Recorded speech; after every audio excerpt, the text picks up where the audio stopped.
Surat crime બ્રાન્ચની ટીમે 3 ઠેકાણે દરોડા પાડીને ₹13 લાખથી વધુ કિંમતનું ડ્રગ્સ ઝડપી પાડ્યું. 4ની કરાઈ ધરપકડ. સુરત શહેરમાંથી વધુ એક વખત એમડી ડ્રગ્સ ઝડપાયું છે.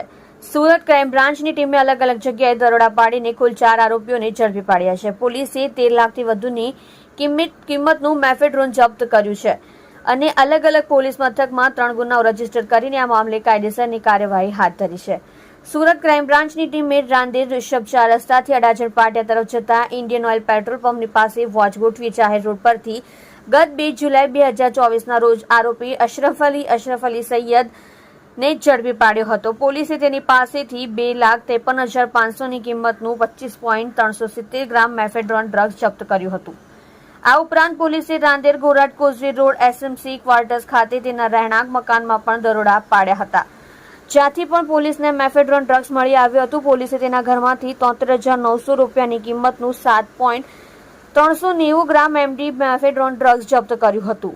આમ પોલીસે કુલ 3,27,600 રૂપિયાની કિંમતનું 32.760 ગ્રામ મેફેડ્રોન ડ્રગ્સ તેમજ અન્ય મુદ્દામાલ મળી કુલ 3,86,500 રૂપિયાનો મુદ્દામાલ જપ્ત કર્યો હતો. પોલીસે તેની પૂછપરછ કરતા આ ડ્રગ્સનો જથ્થો નાનપુરા કાદરશાહની નાળ પાસે રહેતા અયાન પાસેથી લાવ્યો હોવાનું બહાર આવ્યું હતું, જેથી પોલીસે તેને વોન્ટેડ જાહેર કરી આ મામલે રાંદેર પોલીસ મથકમાં એનડીપીએસ એક્ટ અન્વયે ગુનો નોંધી તપાસ હાથ ધરી હતી.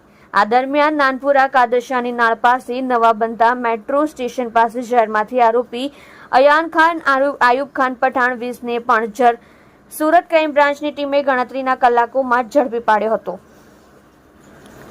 બીજા બનાવમાં સુરત ક્રાઇમ બ્રાન્ચની અન્ય ટીમે ભેસ્તાન ગણેશ કૃપા ઇન્ડસ્ટ્રીયલ એસ્ટેટ પાસે જાહેર રોડ ઉપરથી આરોપી નિર્મિત કૃષ્ણાકુમાર જાડેજાને ઝડપી પાડ્યો હતો. પોલીસે તેની પાસેથી 8,02,600ની કિંમતનું 80.26 ગ્રામ મેફેડ્રોન ડ્રગ્સ તેમજ અન્ય મુદ્દામાલ મળી કુલ 8,56,700 રૂપિયાનો મુદ્દામાલ જપ્ત કર્યો હતો. તેમજ તેને આ ડ્રગ્સનો જથ્થો આપનાર જય મકવાણા તથા અજાણ્યા ઇસમોને વોન્ટેડ જાહેર કરી આ મામલે ભેસ્તાન પોલીસ મથકમાં ગુનો રજીસ્ટર કર્યો હતો. સુરત ક્રાઇમ બ્રાન્ચની ટીમે આ સમગ્ર મામલે ઊંડાણપૂર્વક તપાસ હાથ ધરી હતી અને વોન્ટેડ આરોપી જય મકવાણાની તપાસ કરતા વરાછા હીરાબાગ સર્કલથી અશ્વિની કુમાર રોડ તરફ જતા રોડ પાસેથી આરોપી જયેશભાઈ ભાણાભાઈ મકવાણાને ઝડપી પાડ્યો હતો. પોલીસે તેની પાસેથી 2.30 લાખની કિંમતનું 23 ગ્રામ મેફેડ્રોન ડ્રગ્સ તથા અન્ય મુદ્દામાલ મળી કુલ 2,80,100 રૂપિયાનો મુદ્દામાલ જપ્ત કર્યો હતો. આ સમગ્ર મામલે કાપોદ્રા પોલીસ મથકમાં ગુનો નોંધવામાં આવ્યો છે.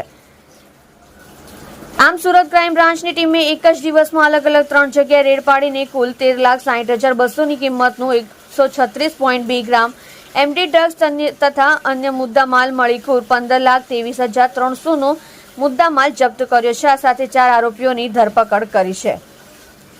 ડીસીપી બીપી રોઝિયાએ જણાવ્યું કે સુરત શહેરના ડ્રગ્સ ઇન સુરત સિટી અભિયાન અન્વયે ડ્રગ્સ માફિયા વિરુદ્ધ સુરત પોલીસ દ્વારા સતત કાર્યવાહી કરવામાં આવી રહી છે. ગત અઠવાડિયે 23 જૂનના રોજ સુરત ક્રાઇમ બ્રાન્ચ દ્વારા એક જ દિવસમાં 5 કેસ કરવામાં આવ્યા હતા અને 350 ગ્રામ જેટલું એમડી ડ્રગ્સ જપ્ત કરવામાં આવ્યું હતું અને 7 આરોપીઓની ધરપકડ કરવામાં આવી હતી, જેમાં અઠવા પોલીસ મથકમાં 2 ગુના, રાંદેરમાં 1, પાલમાં 1 અને ડીસીબી પોલીસ મથકમાં 1 ગુનો દાખલ કરી 7 આરોપીઓની ધરપકડ કરવામાં આવી હતી. આ કેસમાં તપાસ હાથ ધરીને વધુ 2 લોકોની પણ ધરપકડ કરવામાં આવી હતી. આ દરમિયાન ગતરોજ સુરત ક્રાઇમ બ્રાન્ચને વધુ 3 કેસ કરવામાં સફળતા મળી હતી. વધુમાં જણાવ્યું હતું કે આગામી સમયમાં ડ્રગ્સ માફિયાઓ વિરુદ્ધ સુરત પોલીસની ટીમ વધુને વધુ સખ્તાઈથી કામ કરશે.